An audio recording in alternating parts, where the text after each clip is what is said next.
मेरा नाम अर्जुन है। जवाहरलाल नेहरू के जन्म स्थान इल्हाम के शहर इलाहाबाद से आया हूँ। सेंट जोसेफ कॉलेज में 10वीं का छात्र हूँ। आज़ादी के बाद नेहरू लंदन गए तो वहाँ के नेता विंस्टन चर्चिल ने भारत के प्रधानमंत्री नेहरू से पूछा, अब कितने साल हमारी जेलों में रहे? 10 साल से ज़्यादा, नेहरू ने जवाब दिया। चर्चिल ने फिर कहा कि तब तो आप हमसे बहुत नफरत करते होंगे। इस पर नेहरू ने कहा, आप गलत कह रहे हैं मिस्टर चर्चिल।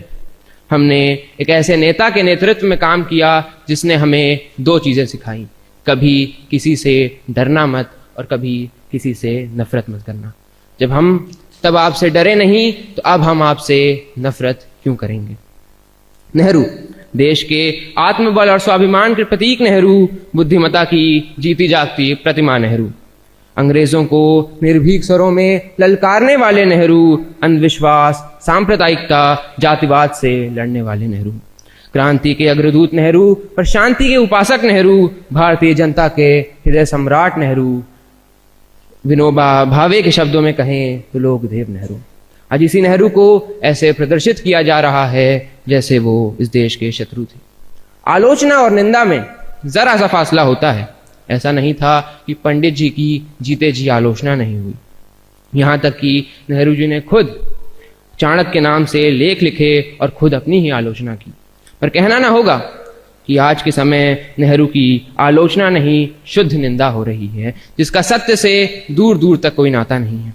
ये निंदा एक कौम के रूप में हमारी खुदगर्जी भी प्रदर्शित कर रही है कि किस तरह हम अपने देश के सबसे बड़े नायक, जो देश की आज़ादी के लिए 10 साल से भी ज़्यादा जेल में रहा, जिसने देश के उत्थान के लिए सर्वस्व लगाया, उस पर एक बेहद पतित तरीके से बात कर रहे हैं। इंग्लैंड से पढ़ाई कर लौटा जवाहरलाल चाहता तो बड़े आराम से ऐशो आराम की जिंदगी बिता सकता था, फिर वह खुद की काती हुई मोटी काठी का कुर्ता पहनने लगा, मूंगफली चबाते हुए ट्रेन के तीसरे दर्जे में सफर करने लगा।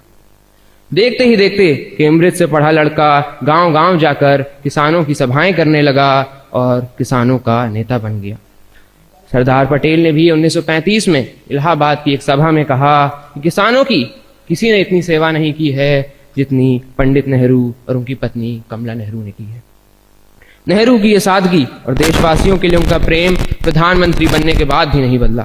1960 के दशक में बांध परियोजनाओं का उद्घाटन वो अक्सर वहां मौजूद किसी मजदूर से कराते थे। वे मिट्टी में सने कामगारों के साथ बैठ जाते थे और उन्हें बताते थे कि तुम सिर्फ मिट्टी नहीं ढो रहे हो, तुम अपना मुल्क बना रहे हो। नेहरू क्या थे ये आप महात्मा गांधी के 20 जनवरी 1948 को दिए वक्तव्य से भी समझ सकते हैं। गांधी कहते हैं, यहाँ जितने लोग दुखी हैं उनके लिए तो पंडित जी ऐसे हैं कि उनको सुला कर सोने वाले हैं। मानो एक ही बिछौना है, बाकी सब गीला है, तो नेहरू सूखे में दुखी को सुलाएंगे, खुद चाहे घूमते ही रहें। उनको और आपको धन्यवाद देता हूं कि हमारे यहाँ ऐसा एक रत्न है।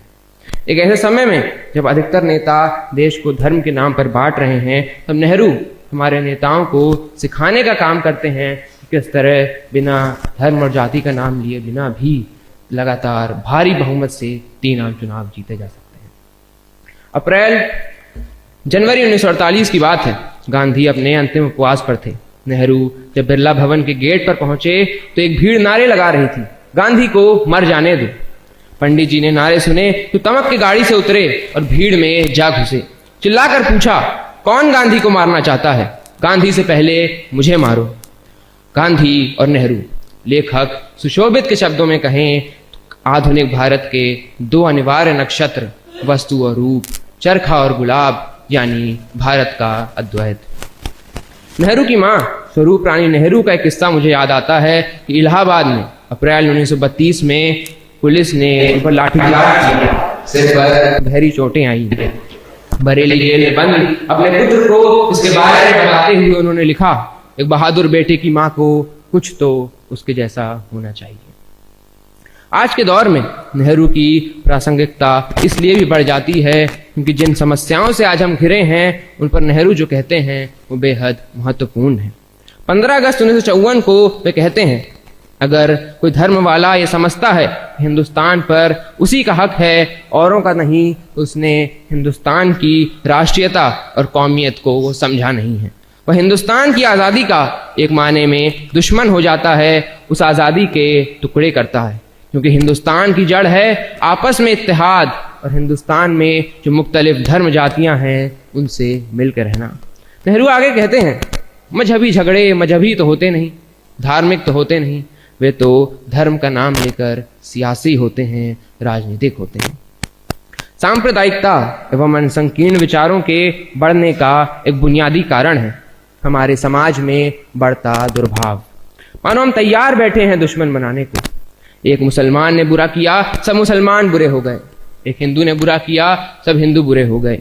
हम तैयार बैठे हैं सिद्ध करने को, एक ने सिद्ध किया कि सब सिद्ध हो गए। पर मजे की बात यह है कि अगर एक अच्छा करता है तो सब अच्छे सिद्ध नहीं होते, दुश्मन तो सब सिद्ध हो जाते हैं। इसी दुर्भाव को कम करना है। इसी दुर्भाव गिराने को गांधी अहिंसा कहते हैं, बुद्ध करुणा कहते हैं, जीसस सेवा कहते हैं।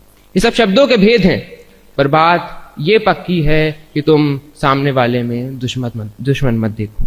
इसीलिए कबीर कहते हैं, घट घट में वह साईं रमता, कटुक वचन मत बोल रे।